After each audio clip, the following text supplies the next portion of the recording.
Hello, everyone. I'm Jean-Claude Beyond Mystic, and welcome. This is the Beyond the Vault weekly updates. With me, of course, is Mr. Andy Sheckman. You can find him at milesfranklin.com. Andy, welcome to the show. How are you?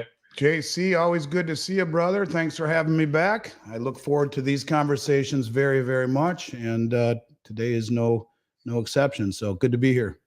Good to have you, Andy. Andy, in the last couple of days, a lot of people are asking us about this Saudi agreement with Kissinger. You and I talked about that a couple of years ago when the Saudis made a deal with Russia, but it appears to be making the rounds again here in the last couple of weeks, suggesting that this June 6 or perhaps June 9 debates there as to a big announcement being made that could bring the last nail to the coffin here of the petrodollar. Let me play before we start. First of all, thank you for joining us, everyone. Today we're triple casting on YouTube, X, and also on Rumble. I'll try to bring up your comments and questions as we go along here during the day, during the show today. Let me bring up this video that was making the rounds just basically for the last 2 weeks. We'll play this video, Andy, and then Please do. We'll come back and ask some questions about it. Sure. Bring this up on the screen. Present. Hi, Jake. And this one here. Okay. For attribution, this is from Alex Collier. Many of you know him. You can find him at, I believe it's alexcollier.org. But let's play this video quickly here and get back to the questions.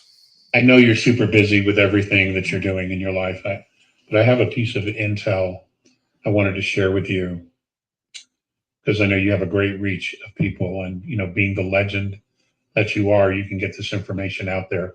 There are a lot of folks talking about a black swan event, something that nobody sees coming. I do. And what's interesting is that this thing that I'm going to share with you, this piece of intel, is huge, and no one, and I mean no one, is talking about this. Back in 1957, the United States and the Federal Reserve approached Saudi Arabia and offered military support, protection, as well as weaponry if they would use the United States dollar for all sales of Saudi oil. This, of course, expanded and gave the USD great privilege and clout, okay, and even more dominance. Well, June 9th, just a few weeks from now, 2 weeks, less than 2 weeks from now, that contract expires. It was for 70 years. It's over. Okay, 70-something years, whatever it was. It comes to an end, and Saudi Arabia, the prince, has already notified everyone that it will not be renewed. So they will no longer be selling oil with USD or even accepting USD. So that's a really, really big deal, because that's the only thing propping up the dollar, is the fact that it's still connected to Saudi oil. But that comes to an end on June 9th. And that's all I know. I'm not an expert on it, but that's a piece of intel that I was given today. Okay, let's pause that video for a second. Andy, so first of all, with respect to Alex Collier, you and I have been talking about this for a couple of years. I think the first iteration of that on our show was when this was announced. Let me see if I can bring this up on the screen for everyone. August the 9th, 2021, when we left Afghanistan, right? 21, yeah, exactly. I think starting in September, you and I were talking about it. Let me bring up one of those news articles here for the audience members, just for the reference point here. This is a different slide deck. Hold on. Okay, so this one here, yeah. So at that time in 2021, when you and I were looking at this, I guess we had to argue as to what was in the agreement, because part of the agreement was not made public. And so we understood the cooperation, the military cooperation, the weaponry, but really didn't know how that would affect the deal with the petrodollar itself. And maybe that's what's coming to fruition now. Now, you sent me this slide chart also earlier here too. Here we're talking about June 6th. So I'm not sure where Alex was getting the 1957 and June 9 versus the 1974 and June 6 date here of this Secretary of State Henry Kissinger having signed. What do you make of those two dates, first of all? Do you understand where he was coming from with that? Well, there was some sort of a deal that was in place before, but different than this one. And I'm not really familiar with the one that was signed earlier. There was an agreement I don't know how much of an agreement it was, but this was the real one and I don't know if it was the 6th that they did it and the 9th it went into effect Okay. but it's 50 years ago that we signed this agreement with the Saudis, and we will protect you militarily. And for that, you'll value oil in dollars. I started talking about this in 2020, and that was when I started really down this road. All the videos I've done out there talking ultimately about the BRICS, about the loss of the Petro standard, about all of this stuff. And it's very frightening to see it come full circle to this degree.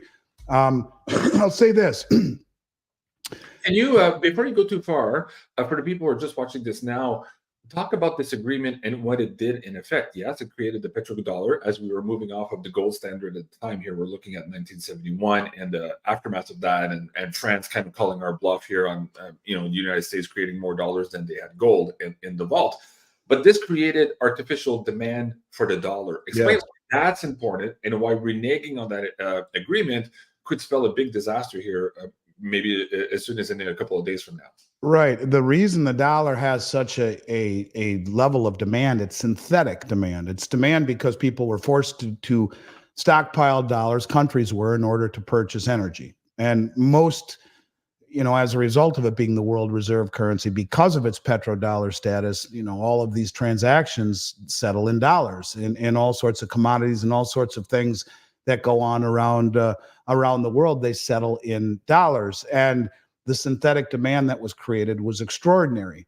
Now, it was 50 years ago. We will protect you. And for that, not only will you value oil in dollars, but you will take the proceeds and you will reinvest, not the proceeds, the excess proceeds, and reinvest them in U.S. treasuries, the recycling of those dollars, it was deemed. And now if you think about it, if you look at a country like China as an example, and look at their treasury holdings, the divestment, and put it on a graph with their gold accumulation, it's like this. They're down to 700 billion or so in U.S. treasuries. At one point, they were at 3 trillion. And their gold acquisition has gone up for 19 straight months in a row. And they're not telling us how much they accumulate. And they're the largest producers in the world. So that's just one country.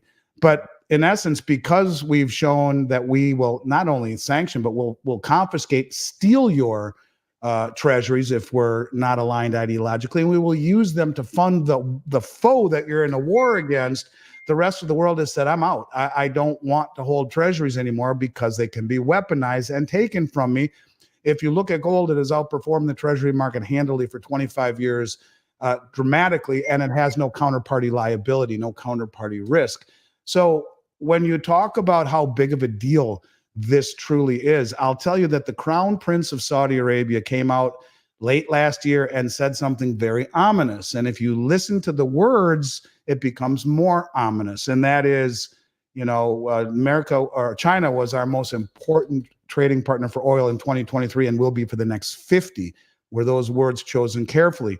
The day that we left Afghanistan in a way that is not American, if you grew up when I did, where no American would ever be left behind. We left 3,000 American people behind enemy lines. And maybe worse, we turned our back on the interpreters and the freedom fighters who were promised exit visas, and we left them there to be hunted down by the Taliban. And so when you talk about just how egregious this was, if this is the way we conduct ourselves, well, it made signing 6 or 7 days later this military joint military agreement with Russia, a whole hell of a lot easier. And what put an exclamation point on it was a few days later, they did it with Nigeria as well. Russia did.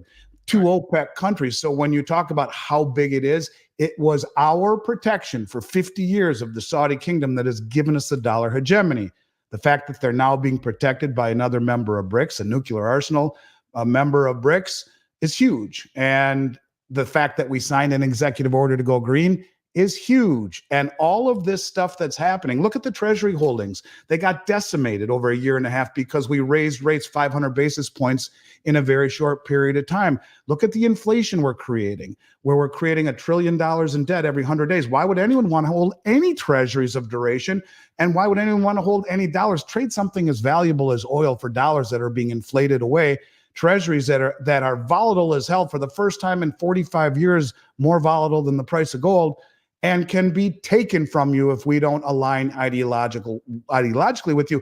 Never mind what we do, and never mind that we tell China, if you give 1 penny to Russia, we'll sanction your banks, your companies, and Beijing itself. Doesn't matter that we've given $200 billion already to the Ukraine, and we're going to give more from the assets we confiscated from your partner. So yeah, the whole thing, is it plausible? Hell yeah, it's plausible. We'll find out in a couple of days. But it's one of these deals where if it does happen, people need to understand something.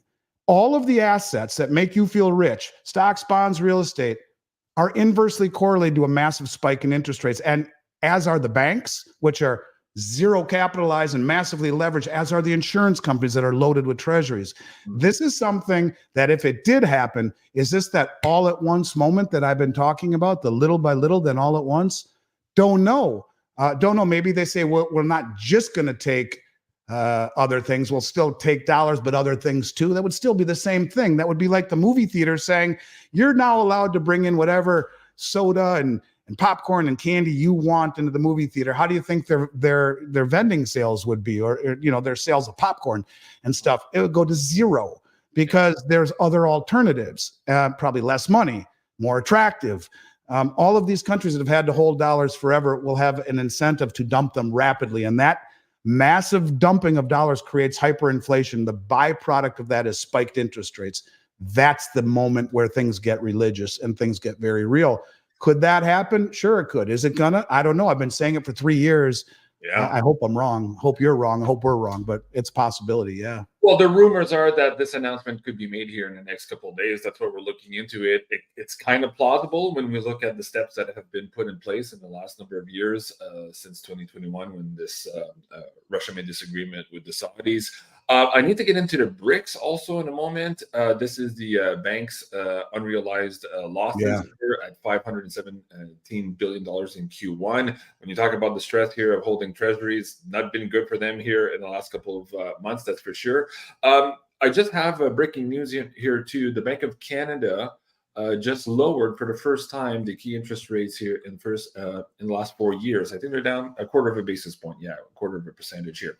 What do you think they're signaling with this here too? Because we've had rumors of them doing this a couple of times in the last year and never actually doing so. What do you think is happening today with this? Are they? I mean, let's be honest. What the hell is a quarter basis point anyway? You know, it's just it's mostly for image. I mean, the real estate market in Canada is a tough one with the loans resetting every 5 years, and now to a higher interest rate environment, there are a lot of people in bad position. But what the hell is a quarter basis point anyway? It's nothing. Yeah. And it's window dressing, if anything. I don't think the Fed can lower rates. The government here is under a lot of trouble. This one political nightmare after another. The economy, I think we just the last stats this week is we're dead last on the G7 in terms of economic growth here in Canada. Like it's stifling. I think we're down to the 40th on the planet. So people are hurting, and of course, people are trying to have summer vacations they can. And the Minister of Health is saying that's good. It's bad for the environment, so stay home. So people are very frustrated. So I don't know if this is a political move. It is a political move. I mean, ask yourself, what does that do to the mortgages? A quarter basis point. Yeah. It's whipped cream on a shit sundae. It's nothing.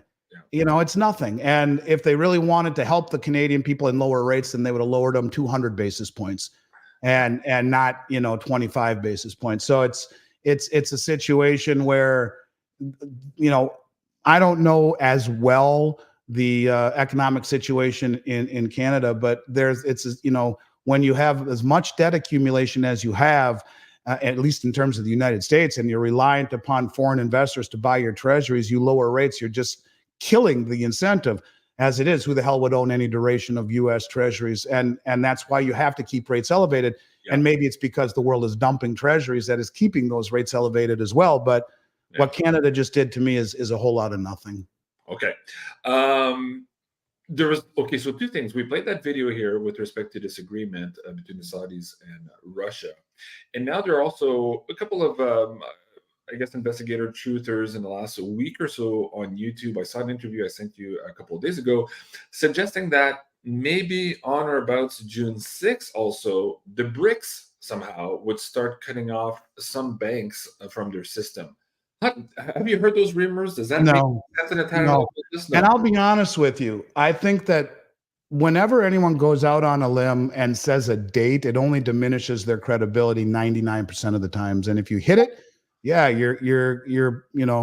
I called Bill Holter, and Bill said this week everything's gonna, skyrocket in metals. He said that a week or two ago, right when it skyrocketed. I called him. I said, Billy, in my entire career, I've never seen anyone nail it like you did. You deserve my respect and kudos to you. It's a very difficult thing to do, to pigeonhole yourself into a specific date. I would like to look at it more pragmatically and say there's about a 99% chance that this happens over time. Right. Is this our time? Might be. It all is coming into focus with the 50-year agreement that Kissinger signed.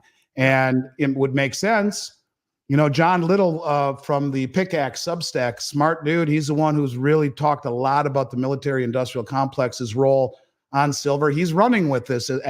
My buddies from the Black Swan, they're running with it. There are a lot of people who are saying it's going to happen as if they know it's going to happen. And if it does, JC, it's the beginning of a very dark time if it happens. Right. Because it is the petrodollar standard that has allowed the United States to live far beyond its means. Yeah. And if it does happen, it signals the end of the way of life for America, at least for the very long time, because the demand that was created not only in the dollar market, but in the treasury market, because the petrodollar deal was you sell oil in dollars and put the excess into treasuries. The demand for both is synthetic. It's not real. And if you cut off that synthetic pathway, yeah, you're changing the landscape. It's crossing over the Rubicon, and you're changing the landscape of the West probably forever as everything. Look, I will say this as well, and I've said this a lot recently, but the move of commodities from the West to East, it absolutely baffles my mind how this is being underestimated by the West, how we are underestimating the significance of this. And this is what I think from a standpoint of strategy, I admire about China and the rest of the BRICS. They do things methodically. They are putting their ducks in a row. They are siphoning all of, silver's up to almost a $4 premium in Shanghai right now. They are doing all they can to siphon everything real over there. At the same time, they would be getting it ready to sever that link where they are beholden to the dollar, to the treasury market, to the whims of the West, who can come and take it from you if you sneeze wrong. Right. These things are happening. And I think it's a mistake to give a date, because if you're wrong, your credibility is harmed, rather than say, look, the probabilities, we live in a world of probabilities, not absolutes. And the probability of this happening soon, maybe sooner than we think. Don't know if it's the 6th or the 9th, might be next year, might be 5 years. I don't know. Jim Rickard said something really interesting the other day. And he said the reason that the BRICS have an interest or haven't released their common settlement currency is because what they really want is mass adoption. There's 36 countries that have formally applied and many more that are informally applying. And what he basically said was that if you have a common settlement currency, you can go shopping in any of these other countries for their goods and services. You have to wait until you have enough in the way of members in order for it to truly work. And that gold would be part of it to give it legitimacy and to maintain the fact that it wouldn't be inflated away. Right. But he's basically saying that it's coming. It's just a matter of when you get the this mass large enough, critical mass, to be able to make it work. And to a degree, I agree with him. So I guess I would just simply say that if it happens June 6th or June 9th, it'll be crazy. But either way, it's gonna happen to some degree. And I don't know when, but I would err on the side of just knowing it's gonna, and preparation leading up to it. And if it really does happen on the 6th or the 9th, you better get your house in order quick. If not, just know it's going to happen. Well, I'm with you on that. On the probability of it is extremely high. The timing of it, that's the question that we can debate all night long. The more time we have, the more time we have to prepare. That's the flip side of all of that. But there's also another phrase I want to bring into that. You can ignore reality all you want, but you can't ignore the consequences of having ignored reality. And this fake demand, or this artificial demand for the dollar and the treasury being removed here as a key pillar to this world reserve currency, right, will have very, very significant reality checks for a lot of people here. As you said, everything is denominated there. The things that make you think you're rich suddenly could be reevaluated. Yeah, that's right. And the banks and the insurance companies that hold your wealth also, boom, inversely correlated to a spike in interest rates, and they have zero in the way of reserves. That was the law that was passed during the pandemic. Yeah, Thailand becoming a member of BRICS is huge, but this is what you're going to see. More and more and more of these countries choosing sides. Turkey, someone just wrote in there, yeah, and Turkey has bought more gold than just about anyone. Turkey wanted to join the European Union. They turned them down. They're like, okay, we're going to join the BRICS. Yeah. And this is a very, very, very big deal. About India. India just bought, like I said, more gold, 1.5 times the amount of gold they bought last year in the first 4 months, and they just repatriated 100 metric tons from the Bank of England. Trust. We don't trust you. We want to buy gold instead of treasuries. And no, you're not going to hold it for us anymore. People used to leave it in the Bank of England and the New York Fed because that is the LBMA and the COMEX. We don't care anymore. We'll trade it ourselves at the Shanghai Metals Exchange, which has recently surpassed the trading volume of the COMEX. It's the second most influential metals market in the world. And so this is what it's all about. We've squandered the trust. We've broken it. And I don't think even Trump, God willing, he gets in, he may slow it down, but I think we're too far gone to ever get back what we are losing. Right. When that gentleman spoke about the BRICS maybe cutting off banks, maybe it was a faux pas. Maybe he was talking about SWIFT and this weird tit for tat. As more people are joining into the BRICS, maybe more sanctions would create more people trying to create loopholes. At any rate, it appears we're in this weird period of time here between June and July. I spoke to Cliff yesterday, sent me some more information also. June and July is off the charts. Astrologically speaking, some of the transits also suggest there are big changes coming up around the way. But let's talk about sentiment. You just talked about India here is saying, hey, we don't trust you anymore. They're repatriating your gold. I have the article on the site here. People can go and read it. But let's talk about the sentiment now. What are your dealers getting from the populace? Is it still kind of weird where there's no demand and the premiums are low? Or are people starting to wake up in a bigger way here and maybe getting in line with the big banks here who are front running the trade and draining the LBM? I'll never understand it, bro. I'll never understand it. It's the biggest contrarian indicator I could ever think of. Mm-hmm. The public, I think part of the problem is much of the public, look, your listeners are well informed, and that's the difference. There are very well-read people out there who read the wrong stuff. Mm-hmm. and aren't getting the real information. The media is owned by 4 or 5 companies, all of it. And it's being given, they're disseminating a script, if you will.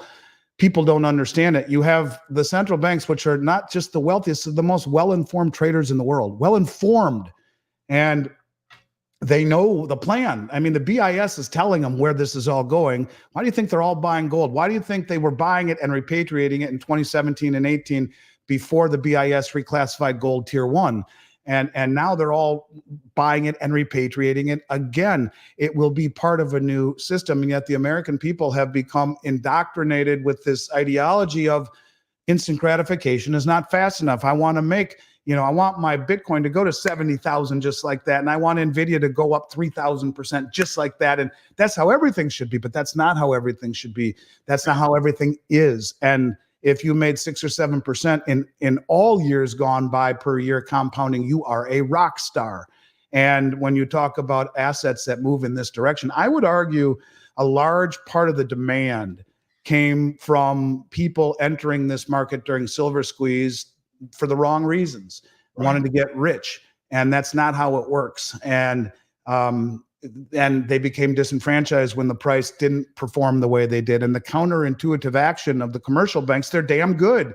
They're good at dissuading people from crowding them out of what's important. And when you realize that, silver in particular, BICS always said it's the Achilles heel. And I never really understood it, but I do now. And that is that the commercial banks that are largely like in the London Metals Exchange, where by their own admission are trading upwards ends of 2.9 billion ounces of silver per day, 3.5 times the yearly production per day. That's all make-believe paper. And if they get called on the carpet for delivery, it's over. It will blow up some of the biggest banks in the world. And the systemic nature of all the interconnectiveness of these banks will take down the system. He always said it, and I never really got it, but I do. He was right. He was ahead of his time.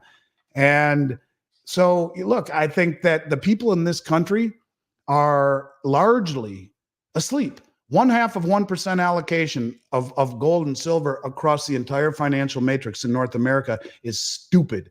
And all of the money going into these assets, like fully into cryptocurrency to chase a big gain. I'm not ripping on crypto. I'm not ripping on it. I'm just saying that they're going into it because of the exponential speed at which it has made people wealthy. If you got out in time and sold and converted back into fiat and bought something else, but I think that's the problem. People are looking for instant gratification and thinking it's not fast enough, and it's gold and silver aren't sexy enough. But that's exactly, if you're thinking from a standpoint of misdirection, that's exactly what the big money would want to do. Misdirect, not only to misdirect the public through price and rhetoric, but so that they can accumulate the crap out of it slowly enough and methodically enough to extricate themselves from their massive positions of treasuries and of dollars, not fast enough so that they cut off their nose to spite their face. But just look at China. It went from 3 trillion to 700 billion slowly in their treasuries. At the same time, they've slowly gobbled up all the gold they can find, and using the trade imbalance by us buying their party favors and trinkets to buy gold or mine gold. They're the largest producer in the world, even if a lot of it is uneconomical. So this is a long game for them. And knowing that gold and silver have been wealth for 5,000 years, all the central banks own it, but it's not moving at the speed at which people think it should. So they're out and they're looking for something else. And there are some people that just need to sell to make ends meet. But I will never understand, honest to God, I will never understand why it is as slow as it is in terms of retail demand in this country, when the biggest, most influential, wealthiest people on the planet are gobbling things up at a level the world's never seen. Right. It's kind of like you saw the movie The Big Short. There's that period of time where the market just goes underwater, but yet the mortgage-backed securities are not priced to market. And we see this lull, this period of time where the banks are basically just stalling to get out from underneath their positions until they mark to market. It very much feels like the rest of the planet is doing exactly that now. We're in that time frame again, but instead of mortgage-backed securities, they're talking about the dollar and treasuries. They're getting out of that and getting into gold. And at some point, you would think capitulation would happen and we would have a repricing. We might be closer to that. It could be this week. Well, and when you think about the repricing, JC, it becomes more evident to me that it's coming because Medicare, Medicaid, Social Security, and government military pensions approach 150, 60, 70 trillion. Medicare Part B alone is 99 trillion. Social Security, 77 trillion. Medicare Part D, 22 trillion. We're so far down the hole, but who's that all owed to? That's us. Who's been buying all the treasuries that China, Russia, India, all these countries, Iran, they're all dumping treasuries. Who's buying them? That'd be us. The money markets, the mutual funds, the hedge funds, the people chasing yield. So a very small percentage, maybe 20, 25% of the debt is owed to the public or to the foreigners. So if you're going to default and reset, you're resetting on us. And it's easier than to usher in, well, sorry, everything just blew up because everyone dumped dollars and interest rates spiked to 30% and everything blew up. But have no fear. Lael Brainerd and her CBDC is here. Take the CBDC, will make you whole. Now, that's a guess, but when you talk about defaulting, we're defaulting largely on the American public. And if you do have the number 2 economic advisor to the U.S. government who was at the Treasury and the Fed, and if Biden, God forbid, wins, she'll be the head of the Fed again, Lael Brainerd, and she's a modern monetary theorist. Issue your CBDC, make everyone whole. Take it. And how could they do us to this villain of Putin and OPEC and Xi Jinping and the BRICS? They did it to us. They screwed us. And people will believe it. They're dumb enough to believe it. They don't look under the hood. And they'll take the CBDC, and there's your reset and start over. And it's a whole hell of a lot easier to default on us, Medicare, Medicaid, Social Security, government, military pensions, than it is on the rest of the world. And so it's a whole new system that would be ushered in and a whole new ball game. But is that going to happen this week? God, I hope not. But who knows? Part of why you and I do these shows is you just mentioned this theory here of introducing the CBDC to take it to make yourself whole here because they're going to be resetting on us. In the last number of years, we were forced to take something else also. Let me just bring that up on the screen. Don't want to talk about it, but it's there now for everybody. Well, that's what I'm getting at when I say they're dumb enough to take it. I mean, it takes years and not question it. You know what, JC? The truth of it is, and there'll be a lot of people who wouldn't admit this to me or you, but people who on your show right here would say, I will never take that. Well, when your family is starving and you've lost everything and your bank blew up and your insurance company blew up and your real estate's worth pennies and you don't even know how to pay your mortgage, or even if the mortgage company is still around, and what the hell are you going to do if they come in on a white horse and say, we've figured out a solution and we're going to make you whole and give you what you lost, take the CBDC. You pretty much got no choice. And if you're not prepared with something outside the system, well, I'd rather take my chance on having something outside the system. But even still, would you take it? I mean, if all of your money that you had in the bank and everything and all your is gone, what are you going to do? It's like, you know, people talk about a great reset and you know, Nazara, just all this stuff, like, but they don't really think it through. What are you going to do if that happens? What are all of us going to do? We have no choice, unfortunately. But having something outside the system would at least give you options when others have none. And when we talk this way, I mean, it's crazy to even think it's possible. And it's not always necessarily for the long term. Maybe it's just to bridge that gap, because just as now reality is, you guys saw Fauci's testimony the other day, reality, or the rubber is hitting the road, so to speak. So you need time to wait them out, basically. And that's what having stuff outside of the system can enable you to do without being forced to take the remedy, right? So we're looking at the same thing. I really appreciate that, Andy. It's a tough discussion for you to be here in the algorithms.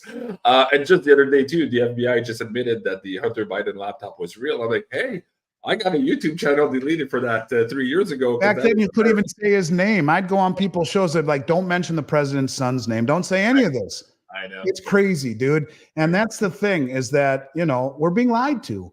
And that's why I say trust your gut. And people understand that we're being lied to, that the numbers we're being given, the statistics we're being given, they're lies. And that's done intentionally.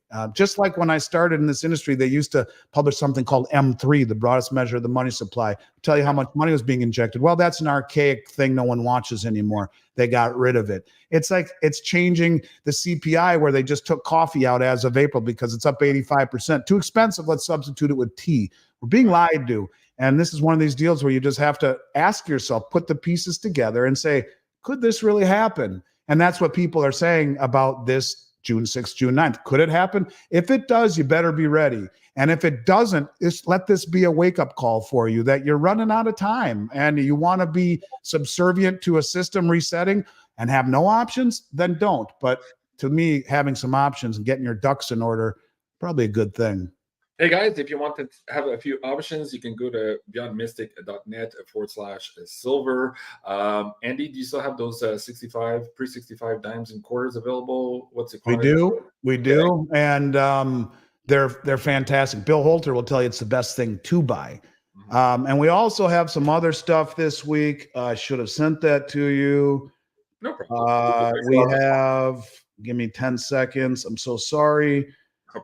We have Britannias. We have silver Britannia, 1/10 ounce platinum Britannias at 59 over melt, 1 ounce silver Britannias 310 over spot, 1 ounce gold Britannias 59 over spot, and we have extra fine $10 Liberties, which I love.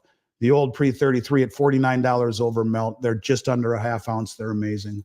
Oh, those are cool. And guys, also, if you're on the Canadian side, please visit mfbullion.ca. There we have the 10-ounce silver bars on sale at $2.99 over spot Canadian. These are shipped directly from Canada, and you can pay in Canadian dollars. Andy, as we get into this week and next week, what are your predictions on Trump going to jail? A lot of people are suggesting that it appears more likely than not at this point. Seems to be baked in the cake. I saw earlier today a bunch of these big billboards were ordered about him being a felon, even maybe before the verdict. So it seems like we're watching this big movie. Any take on what's going to happen on this? You know, it almost makes me, honest to God, makes me almost want to cry thinking about it. And I'm being dead serious. Like, what the fuck is happening to our country? Yeah. Like, how could you even think of that? And you let this lying son of a bitch, felon, stealing, cheating family in the White House just walk. And it's to do this to this country. It's destroying it. It's ripping apart at the fabric, the united fabric of this country, which is no longer united. We're divided. And you do that, and you have just crossed the line. The tit for tat will never go away. And you know, I just really hope they don't do it. It's bad enough what they've already done. Bringing it up, Andy, is with everything we're seeing now, economic indicators, with the capitulation we're seeing now, with the testimony of Fauci and the realization, we're seeing more and more videos of doctors now going on TikTok, YouTube, saying that they were duped and they were wronged. More of this information is coming out, so it seems like it's a powder keg for this summer, and it looks like it's going to get worse before it gets better. I hope it's not the case, but man, all indications. Can I come live with you, JC? I think I'd rather live in Canada, man, if that happens, because you know it's gross, it's sad.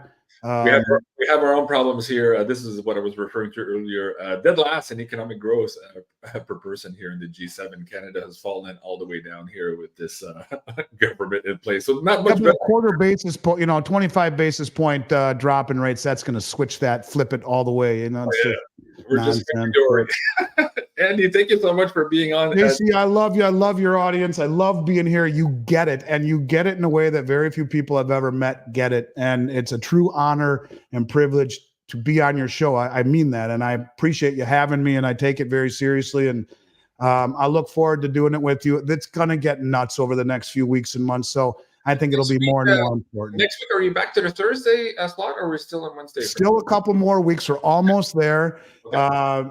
We're almost there. A couple more weeks. I'll let you know, but appreciate you bending on that with me. And I'm off to see BRICS here pretty soon. And so go watch that on Road to Ruda. You can find him on YouTube for the continuation of this beautiful conversation here with Andy and Mr. Bix Weir. And also, please join me at 3 p.m. Eastern here on Rumble for this movie decode here. Jay Widener and Meg Moonbeam are going to be with me here. We're looking at the Terminator, the 40 years since 1984, and the introduction of the Terminator into our world seems to be colliding with all of this AI and the robotics we're seeing in the news in the last couple of weeks. So this is going to be a really cool movie decode. So join us at 3 p.m. Eastern. I'm Jean-Claude. I love you guys.